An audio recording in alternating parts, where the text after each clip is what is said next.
My name is Michelle Johnson, and this is my husband, Scott Johnson. And we are here today to let you know about our experience using Ed Doherty and D+H Law.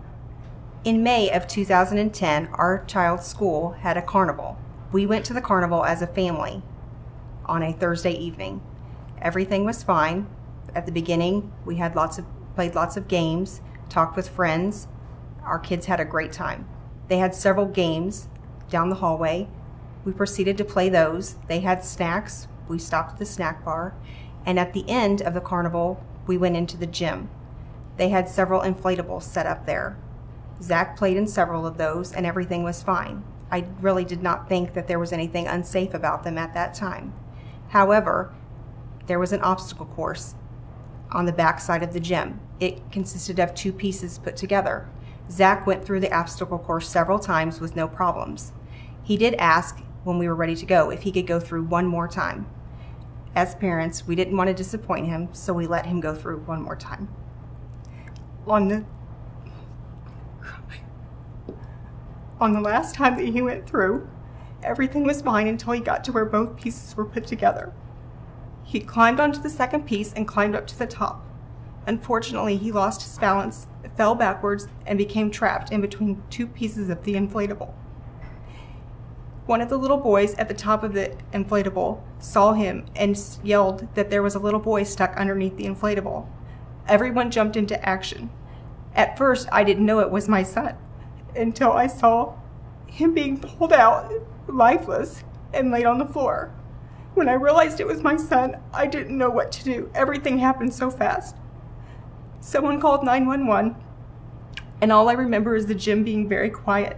And we laid there praying that he would be okay.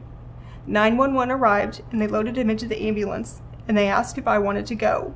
I rode with him in the ambulance from his school to Children's Mercy. The whole time there, I was scared to death. I didn't know what was going to happen. Once we got to the emergency room and they took him back, they wouldn't let Scott and I go with them. They made us go into a little room and wait until someone could come and give us an idea of what was going on. At first, it seemed like we waited forever.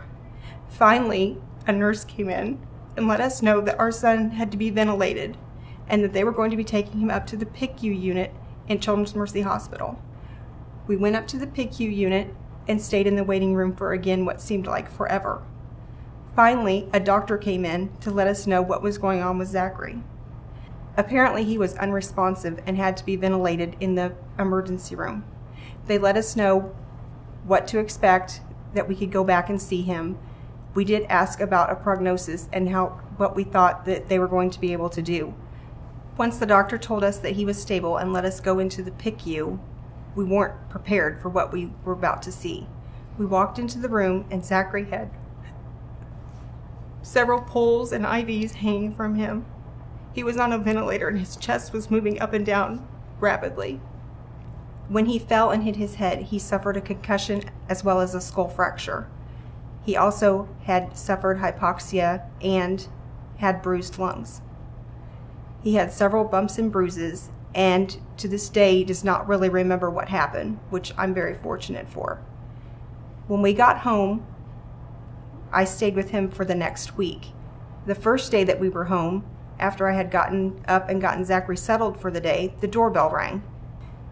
I opened the door not knowing what to expect, and a news reporter was there asking me if my name was Michelle Johnson and if I was the person that son had been injured in the accident.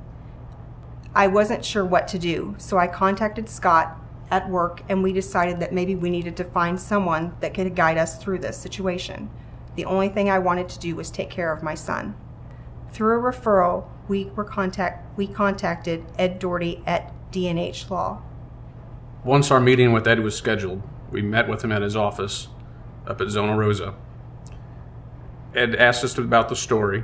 We told him our story of what happened that evening and, of course, of the time at the hospital.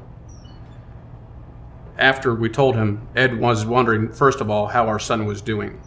That was important to me because he was more into it as more maybe like a friend. Was really concerned about our son. After that, Ed gave us options of what we can do. And thankfully, we had the experience of Ed with D+H Law Firm to point us in the right direction. With Ed's help, he was able to resolve this without us having to go to court. On behalf of myself and my family, we would like to thank Ed Doherty of D+H Law, along with all of his employees. They were always ready, willing, and able to help us. We did not wake up that morning expecting to be at the Children's Mercy Hospital by that evening, but it did happen. You never know when tragedy will strike.